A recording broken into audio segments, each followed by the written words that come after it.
Hello, friends. Welcome back to the Accomplishment Project. And today's episode is an accomplishment story format where we look back on somebody's journey and pull out the behind the scenes lessons that can help us all on our own paths. Today, I'm joined by my coach of almost 10 years, Barb Wade. Barb is an executive coach and speaker with more than 25 years of experience supporting high achieving professionals as they evolve in career, leadership, and life. Her work blends insights from neuroscience, positive psychology, holistic wellness, and the human potential movement. In this conversation, Barb and I explore what it looks like to realize that the life or career you built is not quite the right fit anymore. We talk about how to give yourself permission to change course without making yourself wrong, and how to stop feeling stuck when you know you're meant for something different. We also dig into one of my favorite frameworks Barb teaches, focusing on what's on your side of the street, what you can control, and practicing letting go of what you can't.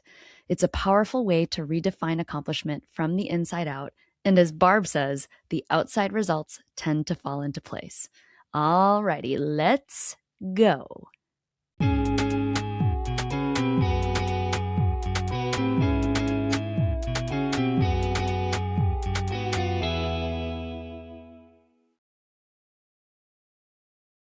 Barb, thank you so much for being here, my coach of almost 10 years. I'm so happy that you're here.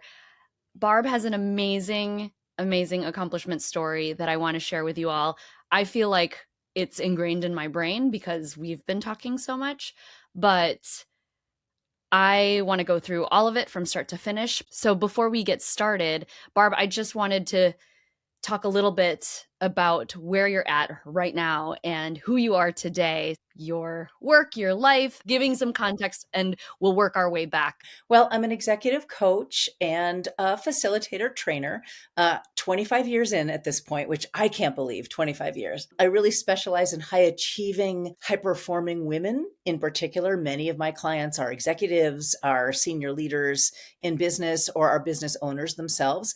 I always have a handful of male clients too. And I do corporate trainings and seminars and one-on-one, and I travel to speak. And that's kind of the overview. But it is all about professional and personal empowerment, confidence, making empowered decisions, taking congruent, consistent action, being held accountable to being your best self, not letting fear or self-doubt get too much of a stronghold in there, maintaining the mindset you need to achieve what's most important. And of course, it varies on a case-by-case, company-by-company, or client-by-client basis what we're talking about. But that's the general arena. This is why Barb has been in my life for almost a decade. And it's just been super, super fun. So we're going to go all the way back.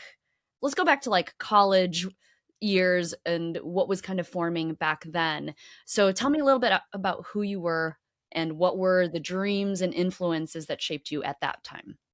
You know, it's such a great story to really go back to then because I grew up in the suburbs of Chicago and I was a very, very high achiever. And I'll tell you that I had really had a lot of societal messaging, as many of us do, that external achievement was what would validate me, that external achievement would prove I was smart and worthy and likable and all those things. So I was a very high pressured kiddo in college. I was always involved in theater, which was my extracurricular, but I had to be a straight A student. I had to be a superstar. That was just so ingrained in me. And I just worked my tail off. So I went to Tufts and I graduated summa cum laude and Phi Beta Kappa and all these things that were meant to, again, prove to myself more than anything that I was valid and valuable and important and smart and worthwhile. I did a psychology major, but my dream was performing. My dream was acting. So as a young person, like I mentioned, I was in theater all through my childhood and very involved in theater.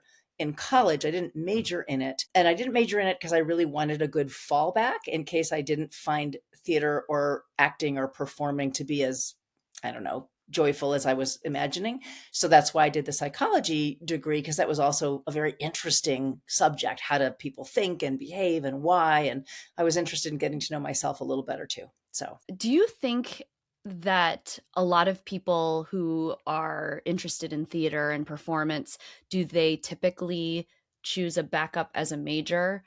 Because I have a friend whose daughter loves musical theater, and I think that she also has like a backup major just in case. Like, do you think that that's par for the course? It kind of depends on the person. Like, I have a dear friend right now whose kid is a theater major in college, and they are fully supporting this young woman in being a theater major because she wants that to be her profession. And it's great that the parents are taking that seriously and supporting it. My parents said, for the expense of sending you to Tufts, you're not majoring in theater. We want you to have an academic education and something to fall back on in case the theater thing doesn't work out. So that's a little insight into kind of how my decision was made.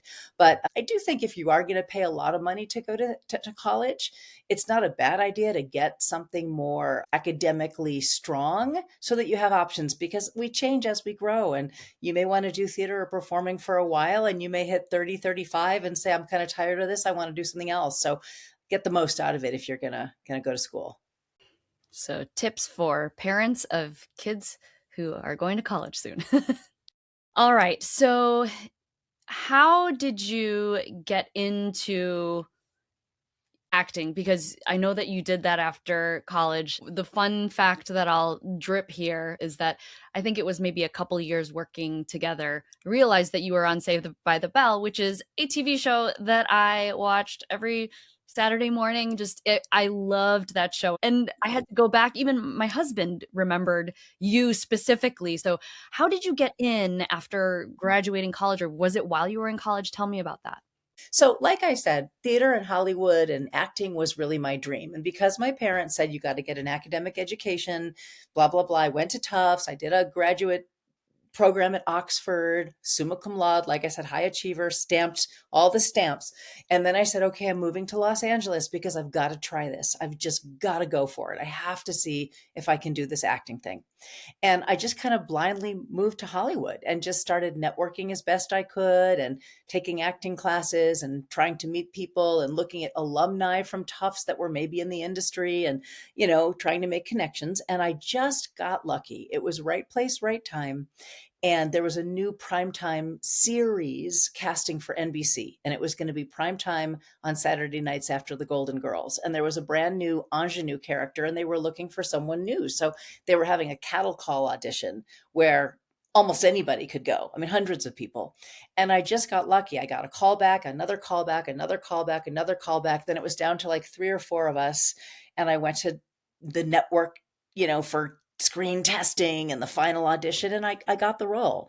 So it was a sitcom. Originally it was called 13 East, and then they changed it to Nurses, and it was a half an hour sitcom in 1990 after the Golden Girls on Saturday night. And that was my break. But because it was a primetime series on a primetime network, there was a lot of cred that went with that. So for about 2 years, I did a lot of other acting as well. So when I was on a hiatus break from filming Nurses, we could do other things. So I was on Saved by the Bell for a couple episodes, like you mentioned. I was on a TV show called Harry and the Hendersons. I did a movie called The Forbidden Dance. I did a handful of different things for about 2 years. Nurses didn't succeed. I mean, it was just a pretty banal sitcom, didn't succeed very long. Um, and I did all that other acting, but within a couple of years, I was just really not as fulfilled as I'd hoped.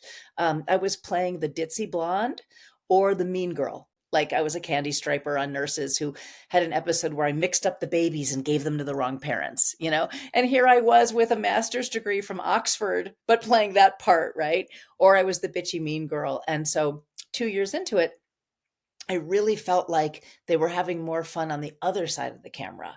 The writers and the directors and the producers and the studio executives. That's where all the intellectual discourse was occurring. So 2 years into acting, I left acting. I went to my agents and I said, I'm not going to continue this.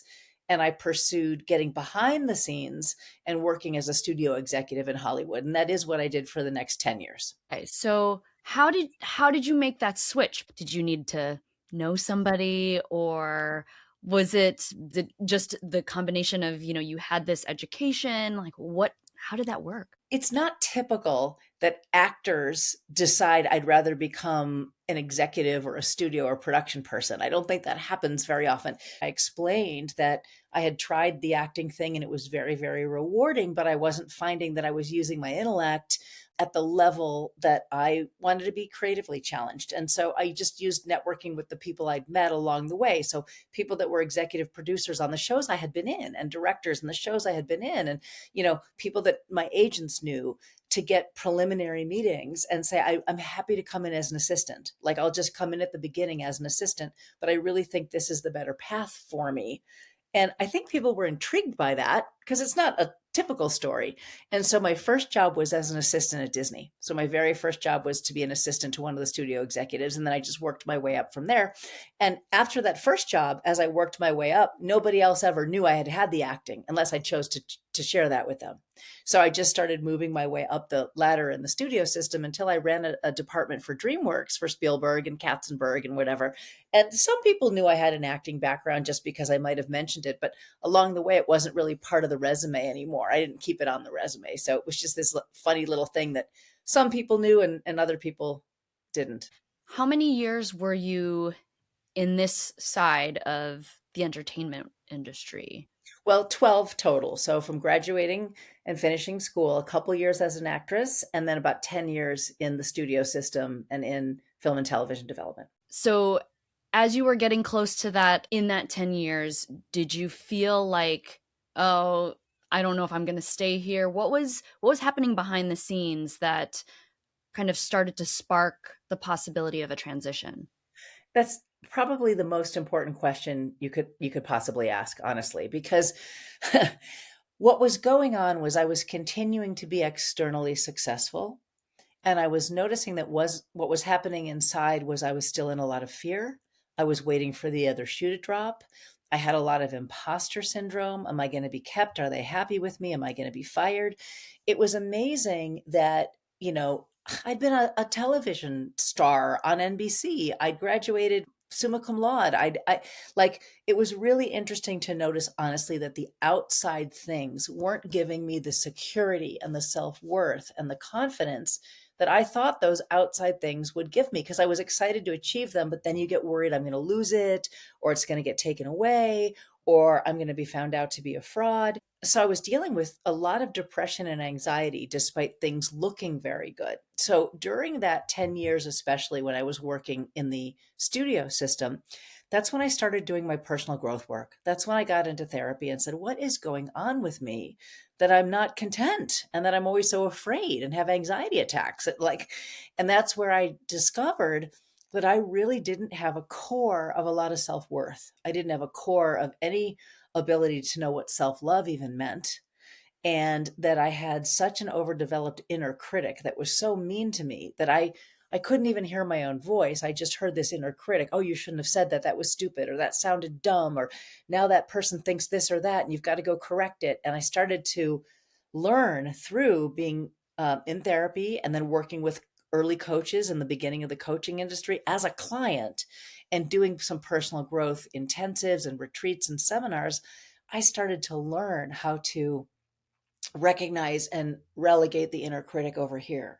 And what would self love look like? And how do I develop the voice of an inner wise woman who could be kind to myself? And how do I practice acknowledging myself for the items that are on my side of the street that take courage or tenacity or follow through, regardless of outside circumstances or results? So, how do I develop self worth from the inside instead of all this outside stuff? And how do I learn to be a better steward of my own self kindly, right? And that was such a profound journey and transformation that I got to the point where I literally went from chronic self criticism, beating myself up, always shaming myself, always being insecure, to a place where I got to really grounded self love. And I got to a point where I literally said, there is nothing I am more proud of in my life and honored and humbled by, going from what I would call almost self loathing to self love and self worth and self esteem. That's much more important than anything I've ever accomplished in my life. And I want to do that with my life now for other people. I want to leave Hollywood. It's been fine. I've been very successful outwardly, but I want to work with people who are like me, who haven't learned those things, that are living in a prison of their own making, and help people get to a completely different life where they have boundaries and they know what they want and they're going after what's authentic to them, not what they think they should be going after or what will make them look a certain way or whatever. So in 1999, 2000 or so is when I decided to go back to school and move into the career that I'm in now. And I've been doing it for 25 years. So I changed course for that reason. So you went back to school, and what did you pursue? Well, I already had a master's degree in psychology. So what I added was a spiritual psychology degree. So there was this really, really innovative program in Los Angeles. And what it really was learning how to help people with transformation, really how to help people, not theoretical in the study of all the great therapists and psychologists of the last 100 years. It was much more of a hands on, how do you facilitate and coach people in overcoming fear, shame, doubt, self criticism? How do you help people with embodying self worth, self love, the ability to go out and create results based on their truth and who they are, and not, all the things we're talking about? And it was just an innovative, experiential 2 year master's degree. So I did that. And then I also did my coaching training because coaching was just coming out as a profession, right? And it was this new field that took, in my opinion, the best of psychology. How do we think? What do we believe? What is our mindset? What's the dialogue that drives us or that hinders us? Took the best of that with a forward kind of thinking orientation. So with a client, what do you really want to achieve that's true to you? Not that was going to please your parents, not that's going to look good to society. Like, who are you? Like, what do you want to create for yourself? And then how do we get you there? I liked the tangibility of how do we work in a way where we see results in 90 days, in 6 months, in a year? Because becoming a therapist, which I considered, because I had all this psychological training, and it's not that psychology and psychological work doesn't come into my coaching every week, but with psychology, sometimes you can get a lot of insight and understanding of things, but things aren't necessarily changing on the outside. And what I liked about coaching was it blended seeing tangible things change over time. So I did the coaching certification as well. And I hung out my shingle at the end of the year 2000 to take on my very first clients. So when you left Hollywood, what happened there? Was it just like, I'm leaving? What was the reaction when you decided to take this leap? Because it is, a completely different world that you transitioned from. I know it's, again, it's a very odd change, I suppose, to make. Like, people were mostly intrigued by this new world of coaching and tell me what that's about. And then that would lead me to tell some of my own story, which I just said. And a lot of the people I knew, because my first clients were all out of the Hollywood industry. Like, my first clients were other executives I knew, and studio leaders, and production people, and writer directors. Like, they became my first clients. And when I would share with them what I was doing and why, many of them said, I secretly feel that way all the time. I'm constantly waiting for the other shoe to drop. I'm always in fear that I'm not enough. I relate so much to that journey. And so people would open up and say, well, what would it look like to work together? And so it was a transition that proved not to be as difficult as I worried it might be, because I had a pool of contacts that became my initial clients. And I found some of these fears were so universal that people really related to, how do I learn the leadership tools, the self-leadership tools? Like, how do I become a real leader in my own life instead of giving my power away to everybody else? I love that. I know that I talk to a lot of people who are in the middle of career transitions. I made multiple career transitions myself. And so when you're thinking about this transition from being an executive to being a coach, what were some of the factors that made that transition successful for you? Or were there any struggles in those early years of coaching? How did that look? There were some struggles because you're right. I went from having a paycheck to not having a paycheck. And so I had to figure out, well, what does one charge for this? Like, what are reasonable rates? And how do I even accept payment? Like, in the early days, people would mail me a check because coaching was primarily over the phone. And I knew I was going to have a big, big drop in income potentially for a couple years, right? So at that time, I was married. I didn't have kids yet. So Tim, my husband, and I sat down and talked about, all right, if I'm going to really do this and it's going to be one client at a time, I'm responsible for my own income. It's going to take a couple years minimum, I would guess, to match the salary level that I left. But I think I'll be so much more fulfilled and I'll be loving what I'm doing. And I think I'll actually end up with more free time because by the time I would be getting in the car and going to a studio and then finally coming home later in the day with traffic in LA, I was gone 10, 11 hours a day with the driving and everything. It was almost like saying, like the first couple of years, think of it as an investment in yourself. Like if you really want to do this for a couple decades, hopefully, think of the first couple of years as an investment in something that will pay off and will pay off longer term. But it was nerve wracking and it was scary, and it took a little while for to hit certain tipping points of enough word of mouth. Or I did some courses. I offered some courses early on, and they were not that expensive to take, and we were getting by. But within a couple of years, it was very solid. And what was nice about that was it did support me in having two children. So I had the flexibility in the 2000s to choose to get pregnant and then go through a maternity leave that everyone respected. But then I could phase clients back in very slowly based on the energy I was, kind of getting back. So I did have two kids in '03 and '06. So that was nice that the career accommodated the flexibility for that as well. How did your business shift when you became a parent? Because I know for me that's definitely a big factor of how I run my business now, and I help people through these transitions of being able to focus on work, work, work, and then all of a sudden your work becomes raising human beings in addition to whatever you want to do in your career, and trying to keep that. What was that transition like? Having kids really was not too disruptive because I could do client sessions in like a 4 hour window, Monday through Friday. And that's 20 clients a week, which is a very full coaching schedule. Teresa was our first nanny, and Teresa would come from this hour to this hour so I could get in four clients.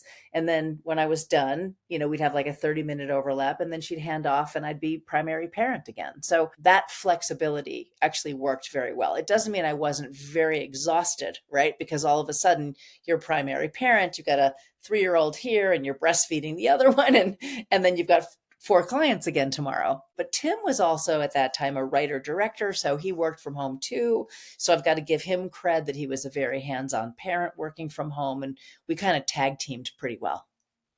Okay, so let's continue down the timeline. Something happens in 2008. What was that? Well, so in 2008, we had the huge crash of the economy, right? Huge, huge, huge crash of the economy. And Tim's work dried up overnight. I mentioned he was a writer director, and Hollywood froze all projects. And so all of a sudden, the second income was absolutely gone. And he was working on several things that got put on indefinite hold. Put down your pen, stop working. We're in a recession, the economy's crashing. And they kind of dangled the carrot a little bit, like we think we'll be back on in a couple months. Oh, we think in about 6 months we'll be back. Oh, maybe by early January for the next year we'll be back. So there was a period from 2008 to 2010 that all of a sudden it was really my income only.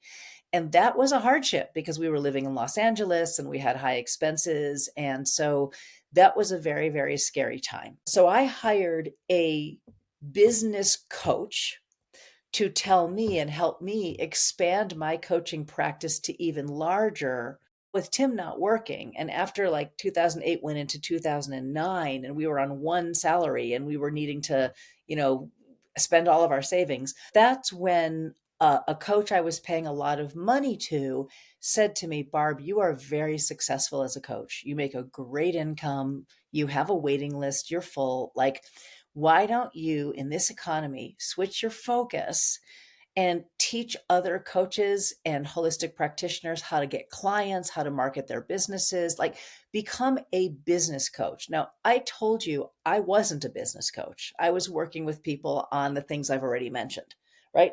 Making empowered decisions and being successful in their careers.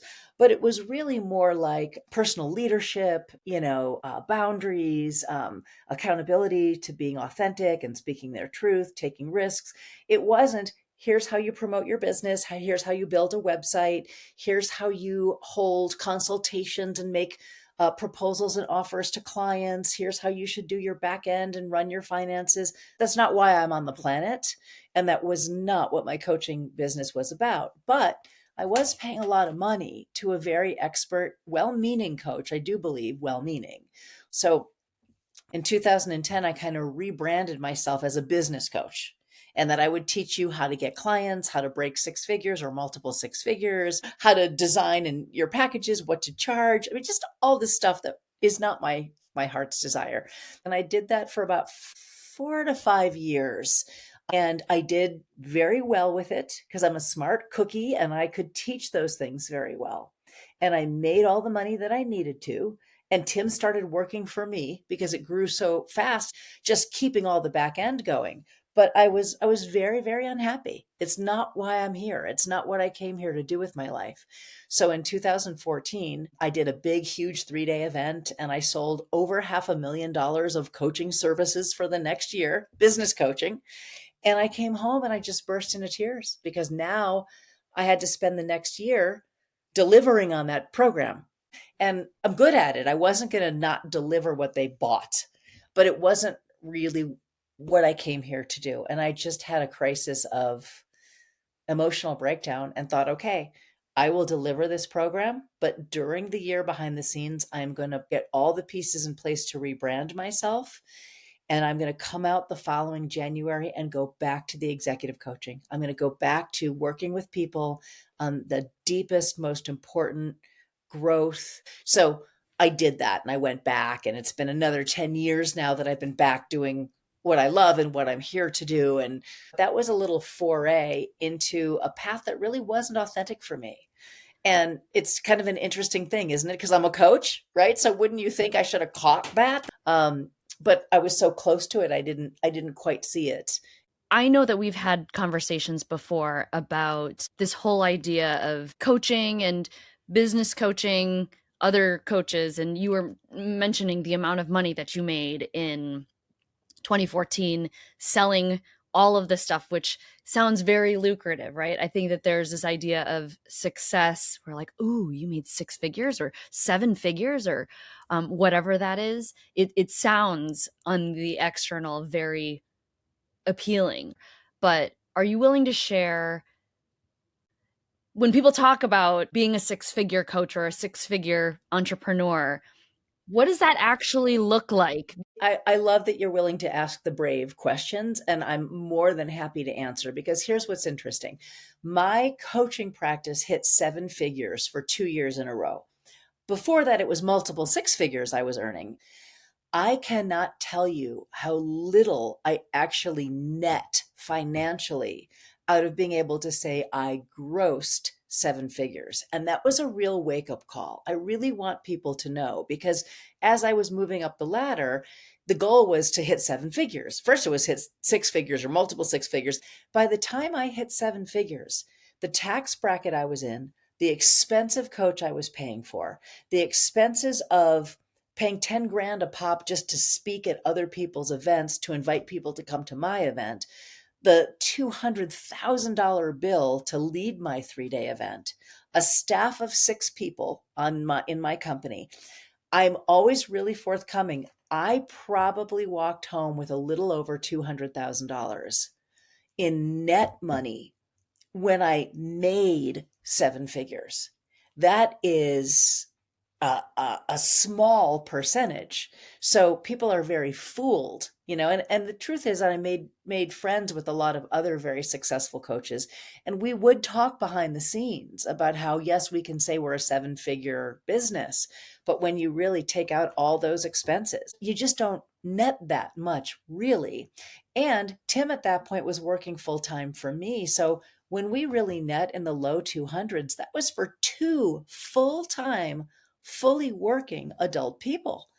And that was a real wake up call. That was a big part of, wait a minute, why am I doing this? If I go back to what I love, even if I just go back to one on one clients, and I have 15 clients a week, which is a reasonable pace, right? I'm going to net the same 200 or whatever, but at seven figures, you have seven-figure problems and seven-figure stressors and all that running around and exhausting yourself. Right now, My team is a part-time assistant. I work one-on-one with clients and I do corporate training and corporate, seminars and workshops. And my part-time assistant does the, admin, and it's just me. And it's so much easier. And my gross is not seven figures. I don't need it to be. My net is very comfortable, and it's even better than what I made during those seven-figure years. Because I think people get whipped up in the appearance and the money behind the scenes. If you're really looking at people's accounting, isn't quite what it's cracked up to be. And I really appreciated you sharing that story with me because when I started, it was 2016 or 2015. I hired an expensive business coach to tell me how I can bring my business online, make six figures. This is what I was being drawn to. And it was really, really hard. And I'm an ambitious person. And I was like, you just tell me what I need to do and I'm going to do it. And I was doing all the things and feeling that burnout, that exhaustion. It wasn't my heart's desire. You came into my life at a point where I was like, I am not doing what I want to do. I don't feel empowered. I'm not using my own creative agency. I'm just following these instructions that I don't feel align with me. And so to be able to make that transition together has been awesome. So, what has life been like for you the last 9 years? For me, it's really been a great fit. And it's interesting because, as you already know, I have two kids who ended up both having different special needs. I have two kids who are autistic, and one who struggled as well with a lot of mental illness challenges, depression, mood swings, possible bipolar, anxiety, panic attacks. And doing the business the way that I came back to, it's really given me the time to be a very present mother for kids who've had more needs than I expected they would have. So when I went back, I expected I'd actually go back to doing groups or doing retreats or doing live events in this arena with, high achieving people and women, especially wanting to grow in community in these ways. And I went back and started with the one on one. That's always the place to start in my book. And then it turned out my kids' needs were so much that we were finding out that the regular school system was really failing them. One at a time, we ended up pulling them out of traditional school and coming up with alternative schooling. I couldn't have done some of these things if I had some huge empire business. So I ended up just keeping my practice one on one. And then, like I said, a corporate half day training here, or a corporate one day seminar that I would run there, or maybe a 90-minute webinar for a company. Keeping it at the size and pace I've kept it has really allowed me to be the mom that I want to be. And that takes so much priority that I maintain the size that I maintain. And for now, it's meeting all my needs. And who knows if in a few years they're really off and thriving and I feel like I have more bandwidth, who knows what I'll create at that time. But right now, a lot of bandwidth still goes to both of them. As we look to the next 2, 3, 5 years, what feels exciting or alive for you as you look at the next upcoming stages? That's a very interesting question because every time I've planned 3 to 5 years out, my life has changed dramatically and not gone in the direction of those 3 to 5 years. And there's nothing wrong with planning 3 to 5 years out. I learned something in that spiritual psychology program that if I'm going to do future forecasting, like a vision board or create like, the dream of where I want to head, I learned to always write this or something greater for the highest good across the top because the universe may have in store for you something so much better and more magical, even than your limited perspective from today's vantage point, right? So asking about the next 3 to 5 years, it's a real unknown. Like, I don't know if I have an answer. What I know is I'm very interested in assisting my kids with adulting. They're just on the cusp and they're delayed in certain ways, like I mentioned. So like in the next few years, one of my big priorities is how do I empower them to begin to adult in ways that they need to? And how do I pull back some of my over management and assisting of their lives, right? So that's on the agenda. I love the clients that I'm working with right now. So maintaining that and continuing to get referrals from people who've had happy and successful experiences from coaching is how I intend to market myself. Companies seem to call me because they heard of me or they heard me speak somewhere. I don't do a hard push on marketing myself for corporate training. I don't need to. It comes very naturally. And I kind of just want to let that unfold. And now that I'm in my 50s, I think that in the next few years, it's going to be a time of a little more focus on physical health and not taking certain things for granted. And I think it's going to be time for some more conditioning physically. I think it's time to reassess, like, what does self-care look like in your 50s and beyond, and being proactive about that. And really, that's as much as I've thought about the next 3 to 5 years. Yeah. I mean, and we're very similar in that there's always things that you just can't anticipate, and to plan too far ahead, getting too far into the how and the what, you need that flexibility to give yourself that opportunity to receive what the universe is going to throw at you. So I totally get that. And as we start to put this entire story together, and you're the very first accomplishment story episode, the fact that when we hear somebody's story, it may not be our story to follow to a T, but to be able to take different aspects of another person's story and think about that as a data point, as how something could be, what the possibilities are that are out there. Obviously, because you're a coach and I'm a coach, I'm definitely listening into this story, but also from the standpoint of perfectionism, being a high performer, trying to really live authentically, and having all of those pieces resonate and really understanding what do those success markers actually mean. Your story has always given me a really strong anchor to, okay, what is reality, or what is it that I'm chasing that sounds like this bright, shiny, externally fancy thing, when in reality, what that might mean might be something else that I'm not aware of, and it can really change someone's perspective. I think the first part of our careers for most of us is very societally influenced by what we think is prestigious or what we think will make us safe or what we think will be a secure income.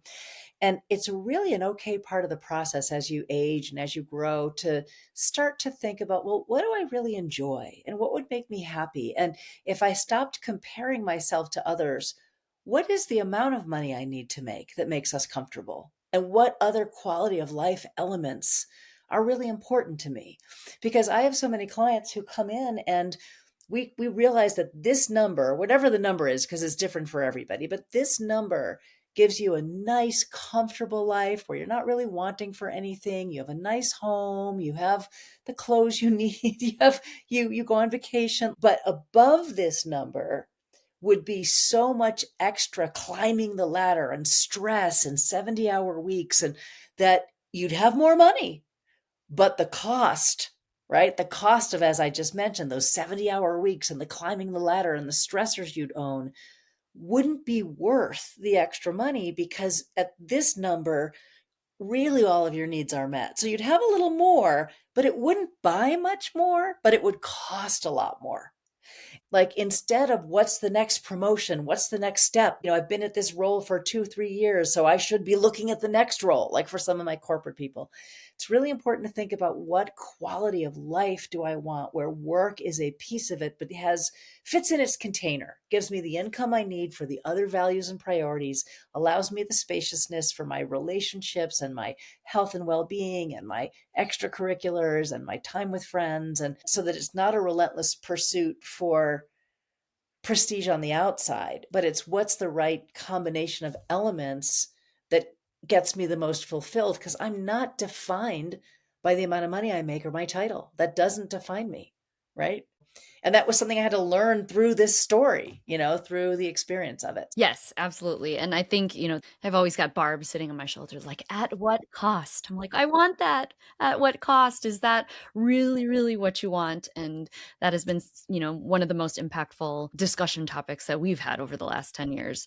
And so when we think about the fact that this is the accomplishment project, clearly, Barb, you're an amazingly accomplished person, but your definition of accomplishment has shifted over the years, right? How would you define accomplishment for yourself and everyone listening or watching?